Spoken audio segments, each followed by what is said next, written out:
খবরদার কেউ একা একা ইফতারি করবেন না। একা ইফতারি করেন নাকি আপনারা? একসাথে।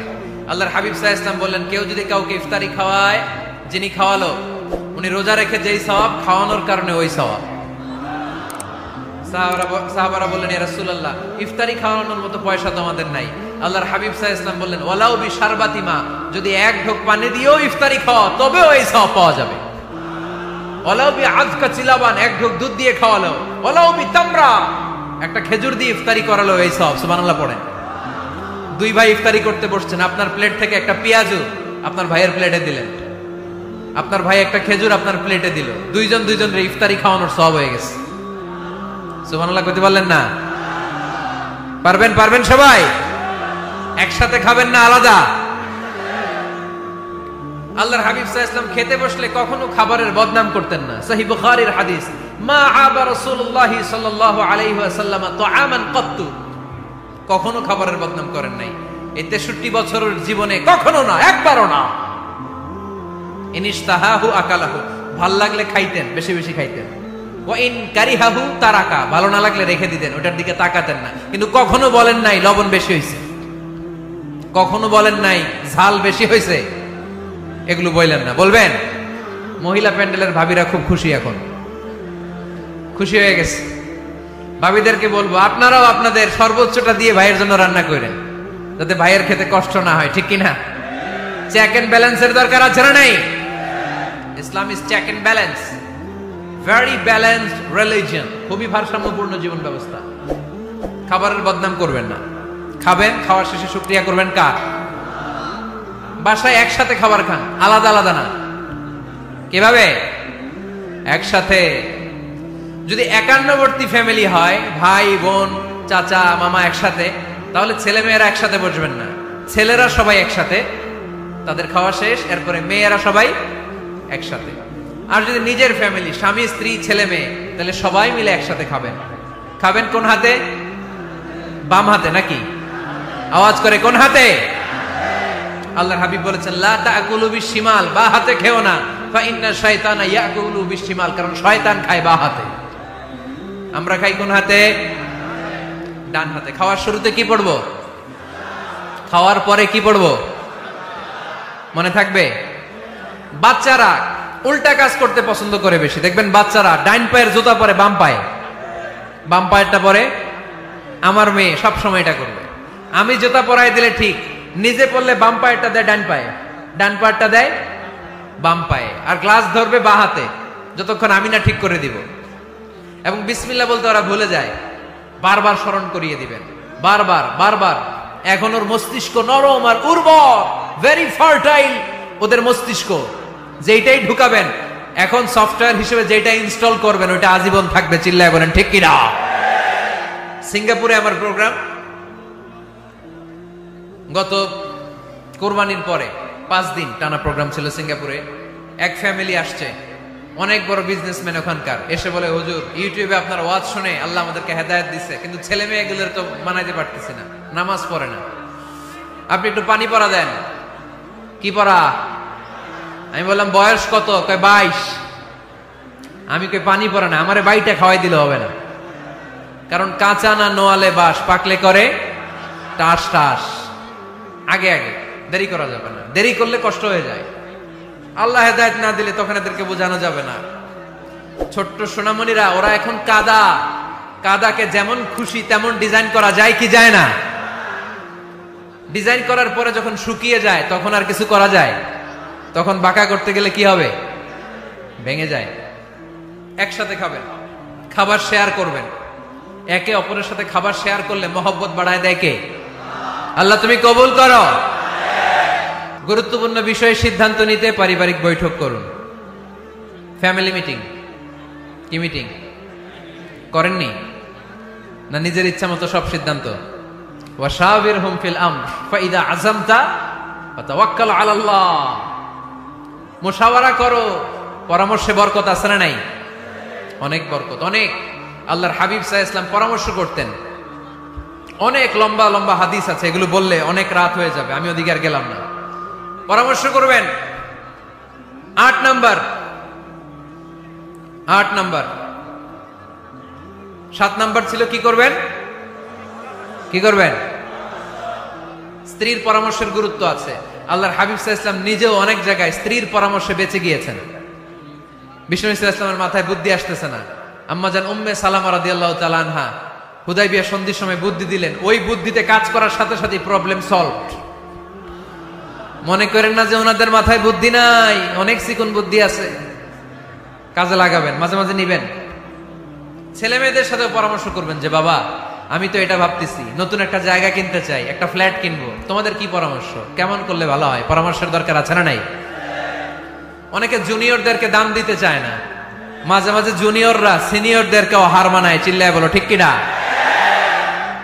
জুনিয়র বেশি আজকে মাহফিলে, হ্যাঁ জুনিয়র খুব বেশি, ওদের পক্ষে কথা গেলেই চিল্লান মারে। আচ্ছা, তো পরামর্শের অনেক গুরুত্ব। অনেকগুলো হাদিস আমার এখানে নোট করা আছে, আমি যদি অনুবাদ শোনাতে পারতাম ভালো লাগতো, কিন্তু টাইম লিমিটস এর কারণে আমি আগাচ্ছি না। 8 নাম্বার হচ্ছে পারিবারিক পাঠাগার। প্রতিটা ঘরে, পানাডগারের প্রতিটা ঘরে একটা ইসলামিক লাইব্রেরি থাকার দরকার আছে না নাই? এই যে ইসলামিক ফাউন্ডেশনের বই মেলা গেল কিছুদিন আগে, গেছিলেন? জান নাই? বাণিজ্য মেলার কথা তো আর জিজ্ঞেস করা লাগে না, ওইটাই তো ঠিকই যে বাসায় বাসায় পাঠাগার করবেন তো আপনারা, ইনশাল্লাহ পড়েন। 9 নাম্বার, আর 2 মিনিট। 9 নাম্বার টিপস, ঘরে সুখ শান্তি আনার, ঘরে সবাই সবাইকে ভালোবাসুন, সবাই সবাইকে গিফট করুন। আল্লাহর হাবিব সাল্লাল্লাহু আলাইহি ওয়াসাল্লাম বলেছেন তাহাদাও তাহাব্বু, একে অপরকে হাদিয়া দাও, ভালোবাসা বাড়ায় দিবে কে? পারবেন না হাদিয়া দিতে? বাবা ছেলেরা হাদিয়া দেন, ছেলে বাবারা হাদিয়া দেন। খুব দামি হওয়া লাগবে, আইফোন XS Max এটা লাগবে এমন কোনো কথা নেই। একটা কলম কিনে দেন হাদিয়া, একটা বই কিনে দেন হাদিয়া, ঠিক কিনা? স্ত্রীকে ফুল কিনে দেন, পারা যাবে না? হাদিয়া। ভালোবাসা বাড়ায় দিবে কে? পরিবারের সবাই সবাইকে সম্মান করতে শিখুন, দোষ চর্চা না করে ভালো দিকগুলো সামনে নিয়ে আসুন। আমাদের ফ্যামিলিতে সবচেয়ে বড় সমস্যা হচ্ছে বৌমা আর শাশুড়ির মধ্যে ঝগড়া। আলহামদুলিল্লাহ আমাদের পাড়াডগের এই সমস্যা নাই। হ্যাঁ, আমি বাঁচায় দেওয়ার জন্য বললাম নাই, কয় আছে। ফিল করি, ফিল করলে কষ্টে বুকটা ভরে যায়, পড়লে কষ্ট হয়, এগুলো অনেক কষ্ট হয়। শাশুড়ি বউরে কষ্ট দেয়, আবার অনেক শাশুড়ি লেখে হুজুর বউ আমারে কষ্ট দেয়। প্রধান সমস্যা কি জানেন? ডমিনেটিং অ্যাটিটিউড, খালি দোষ খোঁজে, নিজের দোষের শেষ নাই, ওইদিকে তাকায় না। পোলাপাইন গুলা কইতেছে ঠিক, তার মানে বহুত জ্বালা যন্ত্রণায় আছে। বউ কয় কারে ভালোবাসো? আমারে না তোমার মারে।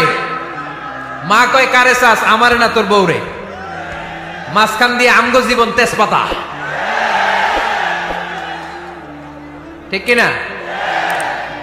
আল্লাহ তুমি ঘরগুলোতে সুখ দাও, আল্লাহ পরিবারগুলোতে শান্তি দাও, শাশুড়ি বৌমাকে মার মেয়ের মতো বানিয়ে দাও। প্রধান সমস্যা আমি পেয়েছি, শুনবেন? Generation gap. কি সমস্যা? জেনারেশন গ্যাপ, এটা বড় সমস্যা। শাশুড়ি অনেক আগের আমলের, বৌমা হচ্ছে এই আমলের। জেনারেশনে গ্যাপ আছে না নাই? শাশুড়ির চিন্তা একরকম, বৌমার চিন্তা আরেক রকম, তাই না? বাঁচার উপায় একটা, মিউচুয়াল আন্ডারস্ট্যান্ডিং। কেউ কারো উপর খবরদারিত্ব করতে চাইবেন না। শাশুড়ি চায় আমার কথা মতো চলবে বাড়ি, বৌমা কয় আমি আইছি আমার উপরে কথা নাই। দ্বন্দ্ব আছে না নাই? না। পারাডগারের শাশুড়ি আম্মারা মেহেরবানি করে বউদের উপর অত্যাচার করবেন না, বউরা আপনার মেয়ের মতো। অনেক মা, এই মজার কথা শোনো, মজার কথা, এদিকে তাকা। অনেক মা ছেলের প্রশ্ন করে, আমি তোরে এত কষ্ট করে লালন পালন করলাম, আর বিয়ে করার পরে বউ তোর আপন হয়ে গেল। এরকম একটা কমন প্রশ্ন আছে না নাই? তো এক চালাক ছেলে মারে উত্তর দিছে, মা তুমি মা ডাক শোনার জন্য জীবনে কি কষ্টটাই না করছো। আমারে তুমি 10 মাস 10 দিন পেটে ধারণ করছো, এত বড় বস্তা, খাইতে পারতা না, টয়লেটে যাইতে পারতা না, খালি বমি করতা, ওষুধ খাইতা। 10 মাস পেটে ধারণ করলা, 2 বছর দুধ খাওয়াইলা, আমার পেশাব পায়খানা পরিষ্কার করলা। এরপর 2 বছর বয়সে, 3 বছর বয়সে আমার মুখে বোল ফুটলো, তখন আমি তোমারে ডাকতে শুরু করলাম মা মা। এই মা ডাক শোনার জন্য তুমি এত কষ্ট করলা, আর পরের বাড়ির মাইয়া বাড়িতে আইসাই তোমারে ডাকা শুরু করছে মা মা। তো যেই লোক তোমারে মা ডাকে তারে আমি ভালোবাসবো না কেন মা?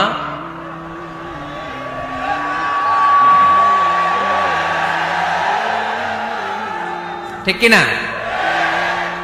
আমার মুখের মা ডাক শোনার জন্য তুমি এত কষ্ট করলা, আহা কি কষ্ট। আর পরের বাড়ির চিনি না জানি না এক মেয়ে এসেই তোমার ডাকা শুরু করছে মা মা। তো যে আমার মারে মা ডাকে তার স্থান তো আমার হৃদয়ে,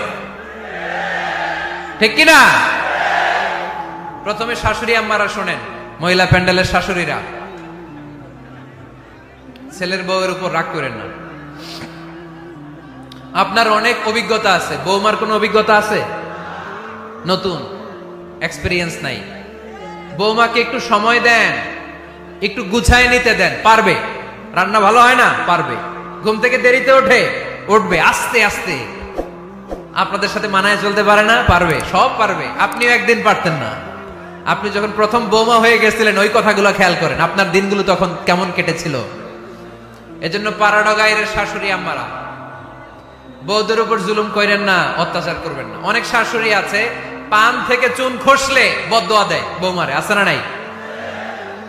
কিন্তু এটা কল্পনা করে না যে এটা আমার নিজের পেটে ধরা ছেলের বউ।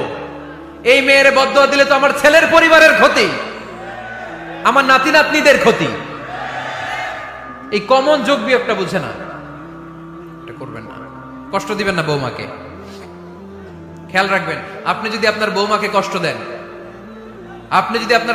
কষ্ট দেন, আপনার নিজের মেয়েটাও বৌমা হয়ে আরেক বাড়িতে যাবে, সেও সেই একই কষ্টগুলো পাবে। এগুলো যখন আপনারে শোনাবে তখন আপনি শান্তিতে থাকতে পারবেন না। চিল্লায় বলেন ঠিক কিনা? পারবেন না আপনি শান্তিতে থাকতে। নিজের মেয়ে সকাল 11টায় ওঠে, ওইটার দোষ নাই, বৌমা কেন উঠলো না, ঝামেলা আছে না নাই? এটা করবেন। এবার বৌমারা, এই যুগের মেয়েরা, পাড়াডগারের বৌমারা যারা আছেন, বউ, আহা খবরদার শাশুড়ির সাথে বেয়াদবি করেন না, বেয়াদবি করবেন না।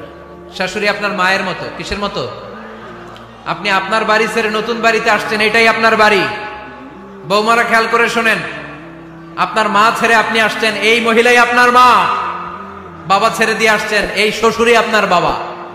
আজকে আপনার শাশুড়ির সাথে আপনি যা যা করবেন, আপনার শেষ বয়সে আপনার নিজের ছেলেটারে যখন বিয়ে দিবেন, আপনার ছেলের বৌমাও আপনার সাথে তা তাই করবে। টিট ফর ট্যাট, ইট্টি মারলে পাটকেলটি খেতে হয়, ঠিক কিনা? আজকে আপনার শাশুড়ি আম্মার সাথে যে আচরণ করবেন, আপনি যখন বয়স্ক হবেন আপনার ছেলের বউ এসে আপনার সাথে ওই আচরণই করবে। জমা থাকবে ওইটা, কারণ প্রকৃতির একটা মাইর আছে, ওইটা আসল মাইর। The nature has its own return. প্রকৃতির খেলা বড় খেলা। একদিন আপনার বউমা এটা আপনারে ফেরত দিবে সুদে আসলে, ঠিক কিনা? এজন্য খবরদার, খবরদার।